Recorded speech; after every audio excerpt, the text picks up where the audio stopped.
ঢাকা শহরে প্রত্যেকটা বাসার ছাদের মধ্যে সোলার প্যানেল ব্যবহার করা হবে বিদ্যুৎ সংকট মোকাবেলা করার জন্য।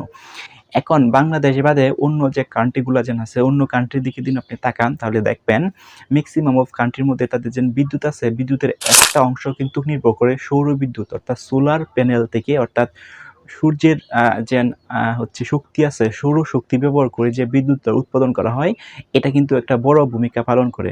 অর্থাৎ বাহিরের দেশে যে কান্ট্রিগুলো আছে, এই কান্ট্রিগুলোর মধ্যে লোডশেডিং খুবই কম হয়। তার একটা অন্যতম কারণ হচ্ছে তাদের কিন্তু হিউজ অফ সোলার প্যানেল আছে, যেগুলো হচ্ছে খোলা মাঠের মধ্যে বসায় দিচ্ছে।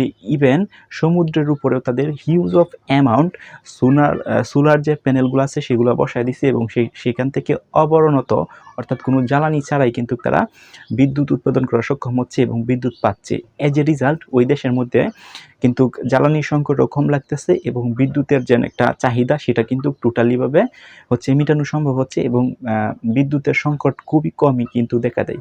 তো বাংলাদেশ গভর্নমেন্টও এখন সিদ্ধান্ত নিচ্ছে যে এরকম সোলার যে প্যানেলগুলো আছে, এই প্যানেলগুলো অ্যাটলিস্ট ঢাকা শহরের ভিতরে প্রত্যেকটা বাসার ছাদের মধ্যে যদি ইনস্টল করা যায় বা বসানো যায়, তাহলে যে বিদ্যুতের যে চাহিদা আছে সেই চাহিদা কিন্তু অনেক অংশেই কমে আসছে। এটা কিন্তু একটা সত্য কথা, কারণ অন্য কান্ট্রির মধ্যেও কিন্তু সেম প্রসিডিউর অবলম্বন করে কিন্তু তাদের যে বিদ্যুতের চাহিদা সেটা কিন্তু অনেক অংশ কমিয়ে নিয়ে আসছে। সো বাংলাদেশে কিন্তু রাইট নাও জ্বালানি ইউজ করে, সেটা হতে পারে কয়লা, সেটা হতে পারে ডিজেল বা পেট্রোল। এই জ্বালানিগুলা ইউজ করে কিন্তু বিদ্যুৎ উৎপন্ন করা হয়, এবং রূপপুর পারমাণবিক বিদ্যুৎ কেন্দ্র কিন্তু ইউরেনিয়াম ব্যবহার করে বিদ্যুৎ উৎপাদন করা হবে। সো প্রত্যেকটা বিদ্যুৎ কেন্দ্রে যে বিদ্যুৎ উৎপাদন হয় বা প্রডিউস হয় সেটা কিন্তু জ্বালানি ব্যবহার করে বিদ্যুৎটা উৎপাদন হচ্ছে, কিন্তু এটার কিন্তু একটা হিউজ অফ অ্যামাউন্ট ব্যয়ও কিন্তু হচ্ছে।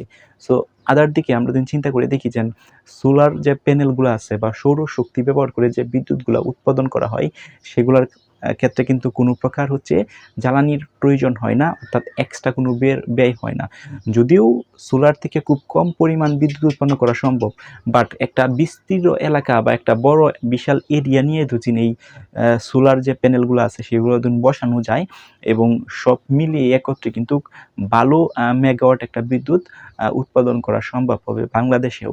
কারণ সূর্য তো সব দেশেই আছে, অন্য দেশে যেহেতু পসিবল সম্ভব হয়েছে সূর্যের আলো ব্যবহার করে, তাদের সোলার যে প্যানেলগুলো আছে এগুলো ব্যবহার করে তাদের যে একটা বিদ্যুতের সমস্যা দূর করার জন্য। সো বাংলাদেশেও যদি এরকম একটা উদ্যোগ নেয়, বাংলাদেশেও কিন্তু অনেক অসংখ্য জায়গা আছে অকেজো পড়ে রয়েছে, গভর্নমেন্ট অনেক জায়গা আছে অকেজো পড়ে রয়েছে। বিশেষ করে ঢাকা শহরের প্রত্যেকটা বাড়ির ছাদের যদি এরকম ইনস্টল করা হয়, তাহলে অ্যাটলিস্ট ঢাকা শহরের বিদ্যুতের যে চাহিদা সেটা কিন্তু অনেকই কমে আসবে। সো ঢাকা শহরের বিদ্যুতের চাহিদা যদি কমে আসে, তাহলে গ্রাম অঞ্চলে কিন্তু হিউজ অফ অ্যামাউন্ট বিদ্যুৎ পাবে, এবং লোডশেডিং হওয়ার সম্ভাবনা কিন্তু খুবই কমে যাবে। সো এই যে উদ্যোগটা নিতে যাচ্ছে সরকার, বাংলাদেশ সরকার, এটা যদি সাকসেস করতে পারে যে সোলার যে প্যানেল আছে সেটা ইনস্টল করা প্রত্যেকটা বাসার ছাদের মধ্যে, তাহলে বাংলাদেশের যে বিদ্যুতের একটা ঘাটতি অতদিন ধরে চলে আসছিল, বিশেষ করে কিছুদিন আগে তো আপনারা দেখছেন বিদ্যুতের কীরকম লোডশেডিং হয়েছে, অর্থাৎ জ্বালানির সংকটের কারণে কিন্তু বিদ্যুৎ পাওয়া যাচ্ছে না।